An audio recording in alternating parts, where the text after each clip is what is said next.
It was a quiet Tuesday afternoon when Daniel Carter returned home from work. The sun was setting, casting a golden hue over the suburban neighborhood of Willow Creek.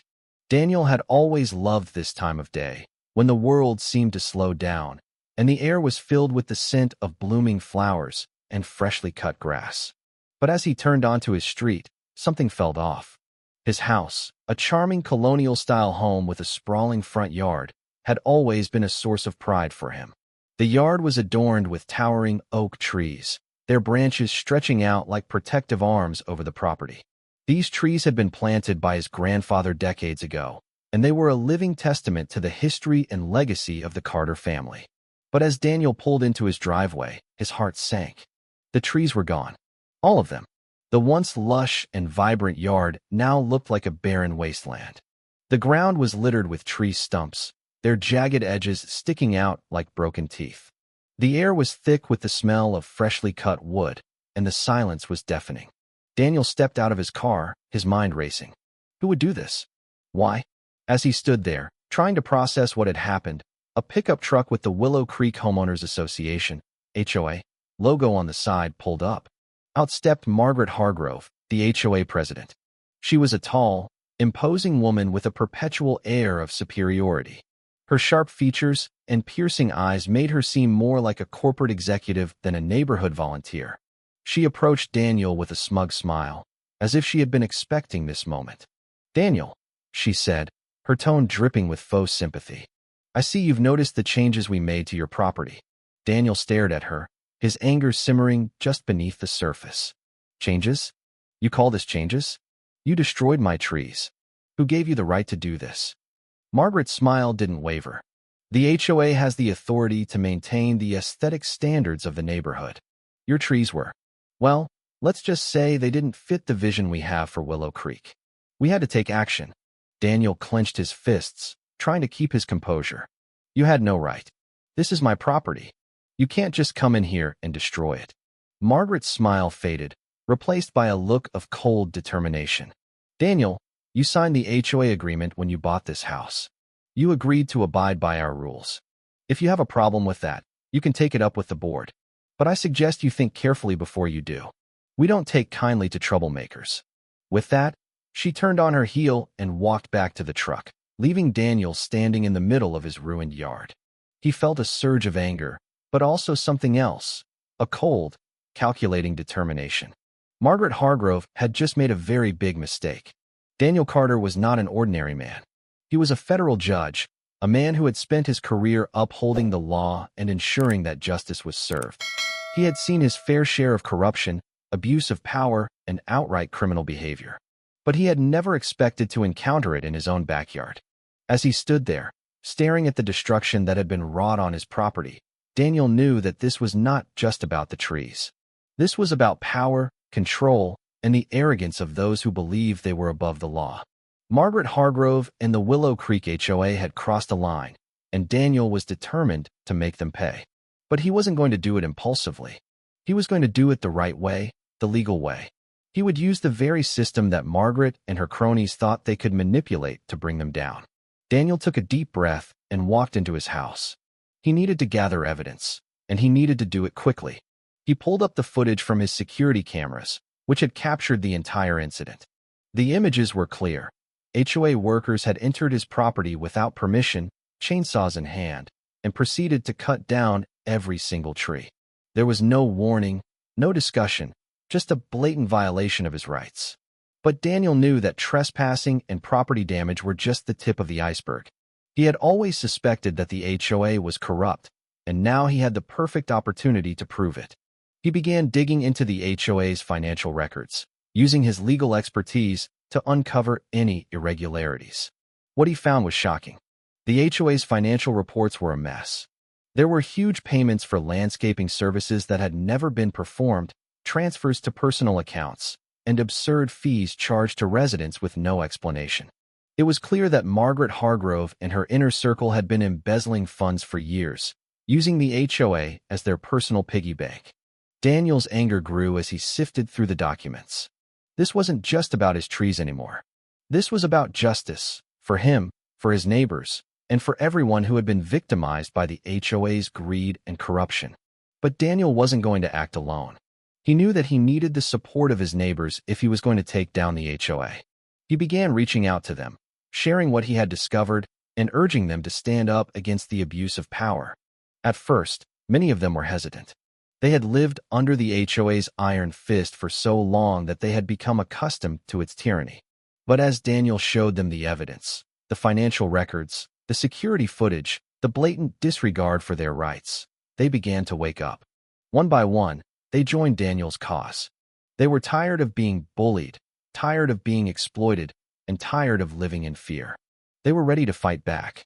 The first step was to file an official complaint with the town hall. Daniel knew that the illegal removal of the trees was a clear violation of local ordinances, and he was determined to hold the HOA accountable. He submitted the security footage, along with a detailed report of the damage, and requested an environmental investigation. The town hall acted quickly. Within days, inspectors were on Daniel's property, taking photos, analyzing the damage, and calculating the fines that the HOA would be required to pay. The inspectors confirmed that the trees had been removed without authorization, and that the HOA would be held responsible. But Daniel wasn't going to stop there. He knew that the financial fraud was the real key to bringing down the HOA. He compiled all of the evidence he had gathered, the suspicious transactions, the embezzlement, the misuse of funds, and forwarded it to the government's auditing department.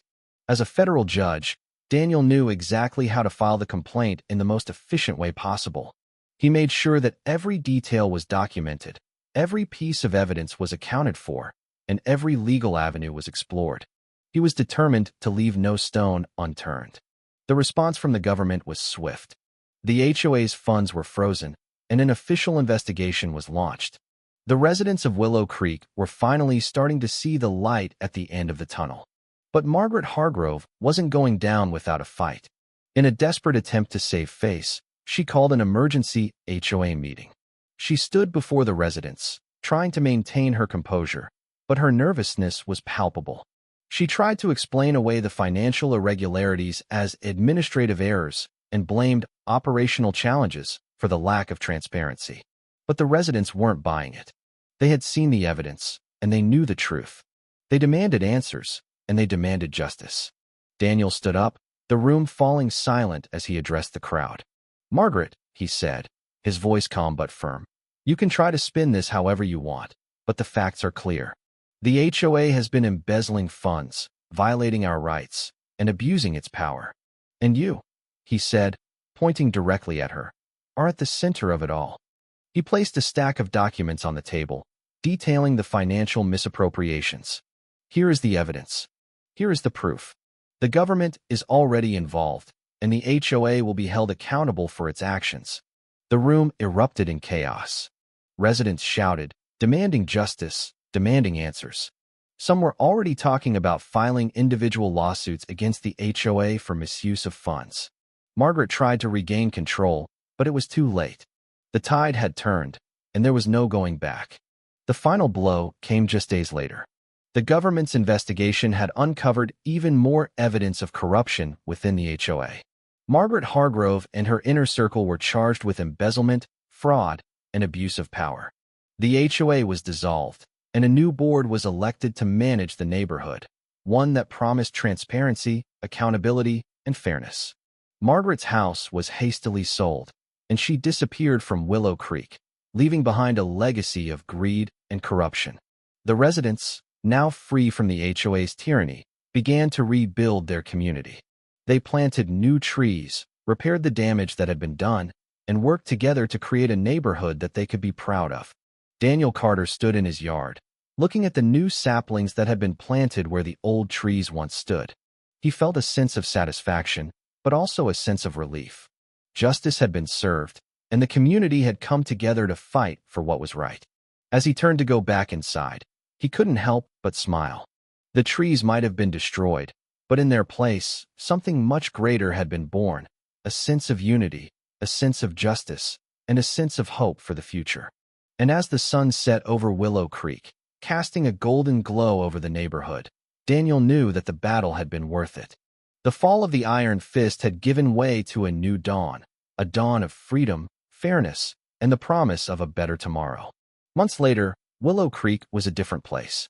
The new HOA board, elected by the residents, had implemented a series of reforms to ensure that the abuses of the past would never happen again. Transparency was the new watchword, and every decision was made with the input and approval of the community. Daniel Carter had become something of a local hero. His courage and determination had inspired his neighbors to stand up for their rights and fight for justice. He continued to serve as a federal judge, but he also took on a new role as a mentor and advocate for those who had been wronged by corrupt organizations. The new trees in his yard were growing strong, their leaves rustling in the breeze. They were a symbol of resilience, of the ability to rise from the ashes and start anew. And as Daniel looked out over his property, he felt a deep sense of pride, not just in what he had accomplished, but in what the community had accomplished together. The fall of the Iron Fist had been a long and difficult battle, but it had been worth it. Willow Creek was no longer a place of fear and oppression.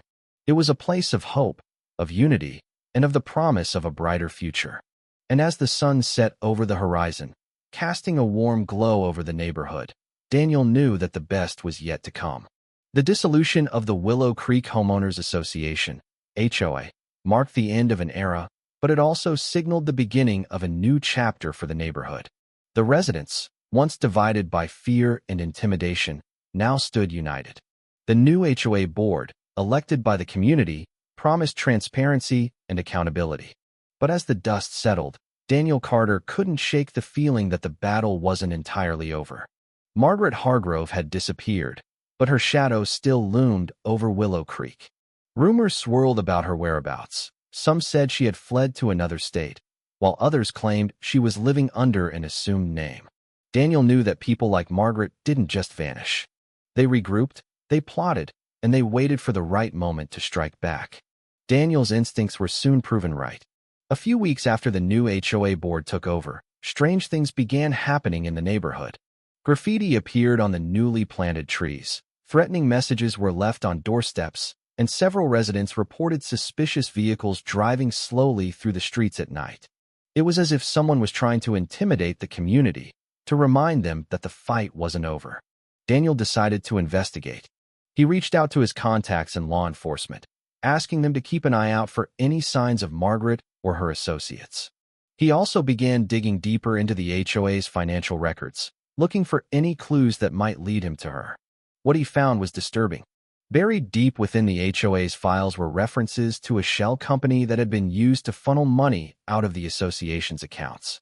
The company, named Green Horizon Landscaping, had no physical address, no employees, and no record of ever performing any services. But it had received hundreds of thousands of dollars from the HOA over the years. Daniel's investigation led him to a small town in a neighboring state, where Green Horizon was supposedly based. He drove there one weekend, determined to uncover the truth. What he found was a rundown office building with a faded sign that read Green Horizon Landscaping. The place was empty, but Daniel managed to find a few documents that confirmed his suspicions. Margaret Hargrove had been using the company to embezzle funds from the HOA, and she had been doing it for years. But the documents also revealed something else, a connection to a larger network of corruption. Green Horizon wasn't just a front for Margaret's embezzlement. It was part of a web of shell companies and fake businesses that were being used to launder money for a powerful real estate developer named Victor Langston. Victor Langston was a well-known figure in the region, a man who had made his fortune by buying up distressed properties and turning them into luxury developments. He was also known for his ruthless business tactics and his willingness to do whatever it took to get what he wanted. Daniel had crossed paths with Langston before, during a case involving illegal land grabs and environmental violations. Langston had walked away unscathed, but Daniel had never forgotten the man's arrogance and disregard for the law. Now, it seemed, Langston was involved in the corruption that had plagued Willow Creek. Daniel knew that taking on someone like Langston would be dangerous, but he also knew that he couldn't let it go. If Langston was behind the intimidation tactics in Willow Creek, then he was a threat not just to the neighborhood, but to the entire community. Daniel returned to Willow Creek with a renewed sense of purpose. He shared his findings with the new HOA board and the residents, warning them that the fight wasn't over. He also reached out to his contacts in the federal government, asking them to look into Victor Langston and his network of shell companies. But Langston was a powerful man, and he had friends in high places. Daniel's requests for an investigation were met with resistance, and he soon realized that he was up against more than just a corrupt businessman.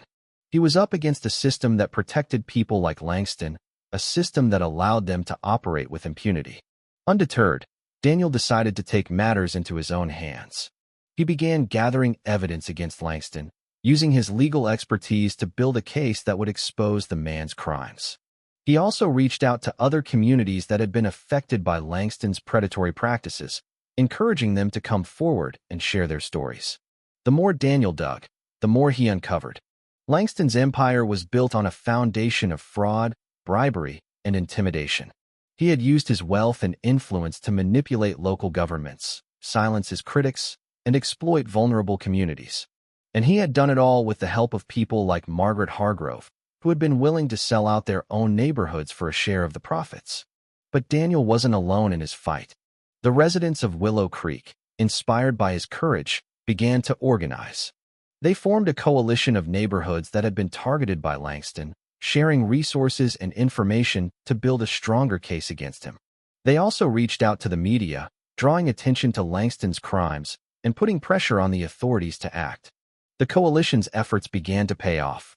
A local news outlet ran an expose on Langston's business practices, revealing the extent of his corruption and the damage he had caused to communities across the region. The story sparked public outrage, and soon, politicians and law enforcement officials were forced to take notice. The pressure on Victor Langston continued to mount. Federal investigators, spurred by the public outcry, launched a full-scale investigation into his business dealings. They raided his offices, seized his records, and began unraveling the web of corruption that he had built. Daniel Carter played a key role in the investigation, providing the authorities with the evidence he had gathered and testifying about the impact of Langston's actions on Willow Creek. He also worked with the coalition of neighborhoods to ensure that their voices were heard, that their stories were told. As the investigation progressed, more and more of Langston's crimes came to light. He was charged with fraud, bribery, money laundering, and a host of other offenses. His empire began to crumble, and his allies, people like Margaret Hargrove, were swept up in the fallout. Margaret, who had been living under an assumed name in a small town, was arrested and charged with embezzlement and conspiracy. She tried to cut a deal with the authorities, offering to testify against Langston in exchange for leniency. But her testimony only added to the mountain of evidence against him. In the end, Victor Langston was convicted on all counts and sentenced to decades in prison. His empire was dismantled, and his assets were seized and used to compensate the communities he had harmed.